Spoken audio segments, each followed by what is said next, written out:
The news line में आपका स्वागत है।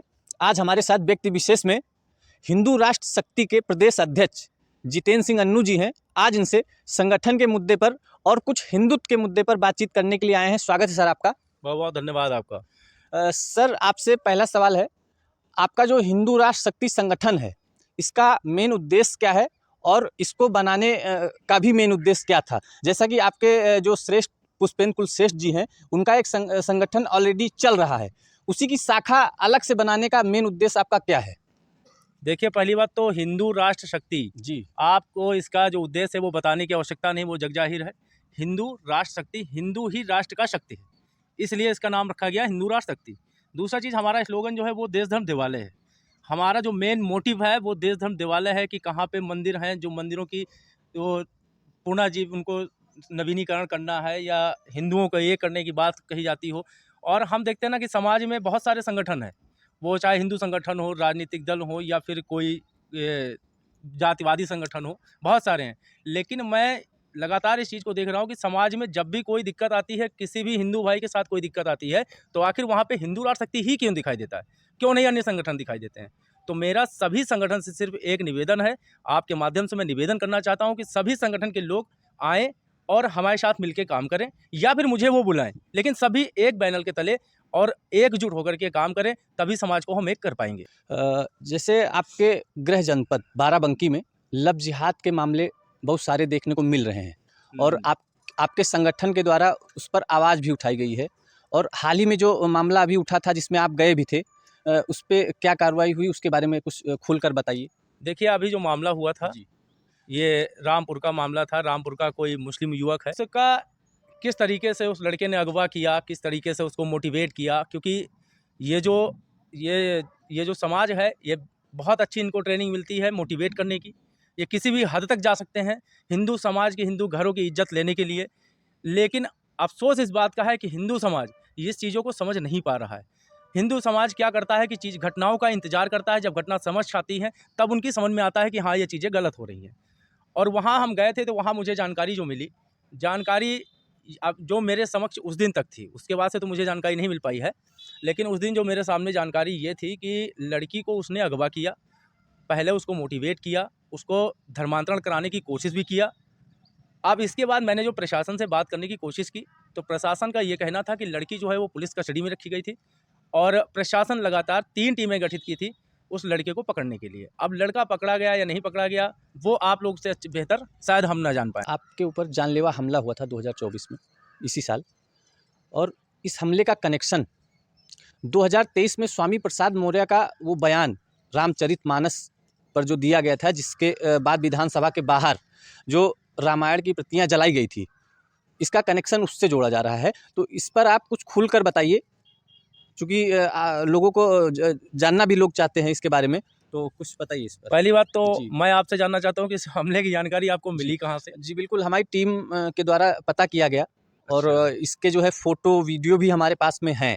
अच्छा। जी बिल्कुल, तो लोगों का कहना था कि इसके बारे में पता करिए, पूछिए उनसे। तो हमारी टीम अयोध्या भी गई थी इस हमले की जानकारी के लिए, तो हमने जो जानकारी मिली है, तो इसी पर आप कुछ खुलकर बताइए। और देखिए, क्या मामला था? देखिए, मैं किसी व्यक्ति विशेष के बारे में बात तो नहीं कह सकता, बिल्कुल, लेकिन बात ये रही है कि जब रामचरितमानस की प्रतिलियाँ जलाई गई विधानसभा के सामने लखनऊ में, तो एक हिंदू होने के नाते और हिंदू ग्रंथों का अपमान किया गया, तो मुझे बहुत खेद रहा इस बात का, बहुत कष्ट रहा।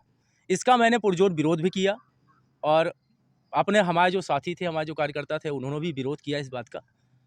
तो अब उस चीज़ का कनेक्शन इससे है या नहीं है वो डज़न्ट मैटर, वो मुझे पता नहीं है। लेकिन मेरे ऊपर जो हमला हुआ वो 23 अप्रैल को हुआ, अयोध्या देवकाली बाईपास। रात्रि का 8:30 बज रहा था, मैं अपने घर निकल रहा था, तो घर पे हाईवे पे मैं खड़ा था, तो अज्ञात लोग आए और मेरे ऊपर लोहे की राडों से और ऐसे हमला, पूरी तरीके से वो जानलेवा हमला किया गया। और मुझे जो विश्वास है कहीं ना कहीं से ये एज ए प्लानिंग के तरीके तहत से हुआ है ये, क्योंकि ऐसे कोई अजनबी अगर राहगीर निकलता है तो उसकी गाड़ी में इतने सारे रॉड नहीं होते, इतने सारे डंडे नहीं होते। कोई अपनी सुरक्षा के लिए एक डंडा रख सकता है, 2 डंडे। और ये भी पता चला था 15-16 लोग भी थे हमले में। हाँ, उसमें 2 गाड़ियाँ मिलकर हमला, 2 गाड़ियाँ थी और करीब 10-12-15 लोगों का उसमें बैठे थे वो लोग। तो हमें अचानक पीछे से मेरे ऊपर आए और बिना किसी बात के, बिना किसी चीज़ के मुझे वो मेरे ऊपर अटैक किया, हमला करने मतलब मार देने की नीयत से उन्होंने किया। उसके बाद जब हमारी स्थिति बहुत ही नाजुक हो गई तो मुझे वहाँ के पास की झाड़ियों में मुझे फेंक दिया गया था। फिर वहाँ से मैं किसी तरीके से होश आया तो मैंने अपने मेडिकल कॉलेज में मैं काम भी करता रहा, तो वहाँ पे मैंने सूचना दी, तो वहाँ मैं एडमिट रहा, 4-5 दिन एडमिट रहा हूँ और मैंने इस चीज़ की एफआईआर भी करवाई प्रशासन के पास। लेकिन प्रशासन भी खैर मेहनत तो किया उन्होंने, ये योगी जी की सरकार है, पूर्ण भरोसा है, पूर्ण विश्वास है प्रशासन पर, लेकिन उसका कोई निराकरण हुआ नहीं, कुछ मिल नहीं पाया कि कौन लोग थे, कौन नहीं थे। इसीलिए हम जैसे लोग जो इस समाज में जो एक सनातन की बात कर रहे हैं, तो कहीं न कहीं से ये दबाने का काम किया गया है। लेकिन मैं आपको इस चैनल के आपके माध्यम से फिर से यकीन दिलाना चाहता हूँ और मैं अपने साथियों को भी यकीन दिलाना चाहता हूँ कि सनातन धर्म की रक्षा हेतु अगर मेरा बलिदान भी होगा तो मुझे मंजूर है। और मैं चाहता हूँ कि सनातन धर्म की रक्षा के लिए हमारा बलिदान हो, हमें मार दिया जाए, कुछ भी किया जाए, वो मुझे स्वीकार है, मैं सार स्वीकार करता हूँ। अगर किसी को आपत्ति है कि मैं सनातन धर्म की बात करता हूँ, तो मैं बुरा करता हूँ। मुझे मारने से, मुझे पीटने से, सलाखों में, जेलों में डालने से अगर हमें अगर तोड़ सकें किसी तरीके से, तो बिल्कुल स्वतंत्र है हर कोई तोड़ने के लिए। लेकिन मैं मरते दम तक सनातन धर्म की रक्षा करने के लिए प्रतिबद्ध हूँ, उसमें कोई शक नहीं है। तो आप पर जो हमला हुआ था, जी, जी। इसके बारे में जब आपका होटल भी था वहाँ पे, तो होटल था आपका अयोध्या में, जहाँ पे आप पर हमला हुआ है, वहाँ पर आपका होटल भी था। ऐसा नहीं, लोगों के द्वारा मुझे बताया गया है। नहीं, जी। वो मेरा होटल कोई नहीं वहाँ पे। जी, जी, जी। ये अगर बताया गया तो गलत इन्फॉर्मेशन है। जी। वो मेरे मित्र मेरे एक जानने वाले हैं, तो उनका होटल है। और जिनका होटल जो एक लीज़ पर होटल ले रखे थे, उन्होंने वही हमको छोड़ने आए थे, वहाँ देवकाली बाईपास। उनके हमारे साथ चूँकि वो भी थे, तो इसलिए उनके ऊपर भी हमला किया गया था कि कहीं वो मेरे प्रति बयान ना दे दें कि हाँ, हमने चीज़ों को देखा है, इन लोगों को पहचानता हूँ। तो उनके ऊपर भी सेम मेरे तरीके से हमला किया गया था। हमलावरों ने काफ़ी बुरी तरीके से उनको भी मारा था और मुझे भी मारा था। जैसे कि अभी संसद सत्र चल रहा है, तो अखिलेश यादव जी का एक बयान आया था। जी, जी। उन्होंने बोला है मुसलमानों को दूसरे दर्जे का नागरिक समझा जा रहा है। तो आप एक हिंदूवादी नेता हैं, तो आप इस पर कुछ बताइए। देखिए, जी। खैर आप जिनकी बात कर रहे हैं, वो बहुत ही ज्ञानी और महाज्ञानी प्रखंड हैं, वो विद्वान होंगे, जो भी हैं। लेकिन मैं पूछना चाहता हूँ आदरणीय, माननीय, सम्माननीय अखिलेश यादव जी से कि आज तक पहली बात तो मैं किसी पार्टी की बात नहीं कर रहा हूँ। आपने हिंदू की और मुस्लिम की बात की, इसलिए मैं ऐसा बोल रहा हूँ। मैं किसी पार्टी का आदमी नहीं हूँ। बिल्कुल, मुस्लिमों के बारे में जो उन्होंने मैं बोला है, आप स्पष्ट इस पर जी बताइए। बिल्कुल, जी, मैं जी। स्पष्ट कर दे रहा हूँ कि मैं किसी पार्टी का चाटुकारिता नहीं करता हूँ, किसी पार्टी का मैं चमचा नहीं हूँ, किसी पार्टी की मैं जिंदाबाद नहीं बोलता हूँ। मेरे लिए कोई पार्टी नहीं, सभी लोग बराबर हैं। जो राष्ट्र और देश की बात करता है, जो सनातन धर्म की बात करता है, वो मेरा है। वो चाहे समाजवादी पार्टी हो, चाहे भाजपा हो, चाहे कांग्रेस हो, कोई भी पार्टी हो, जो राष्ट्रवाद की बात करेगा वो मेरा है। उनकी बात में कितनी सच्चाई है, आप इस पर कुछ अब बताइए देखिए हमको। उनकी बात में कितनी जी। सच्चाई है, ये तो वही जान सकते हैं। लेकिन मेरा एक मानना है कि हमने आज ये जब पहली बार सुना कि मुस्लिमों को दूसरी श्रेणी का दर्जा दिया जा रहा है या माना जा रहा है, जो भी वो बोले हैं, आज तक क्या आपके सामने कहीं से किसी उसका वीडियो है। जी, लेकिन आपने आपके दिखाया। सामने क्या ये अखिलेश यादव के सिवा दूसरा कोई पर्सन, वो चाहे भाजपा का रहा हो या कोई हिंदूवादी नेता रहा हो या कांग्रेस का कोई भी रहा हो, क्या किसी ने आज तक बोला है चीज़? नहीं बोला है। अगर बोला है तो आदरणीय अखिलेश यादव जी ने बोला है। तो जब वही मुस्लिमों को दूसरी श्रेणी का बांटना चाह रहे हैं, वो खुद ही बांटना चाह रहे हैं, तभी तो ऐसा सवाल कर रहे हैं। आज तक तो किसी ने नहीं बोला है।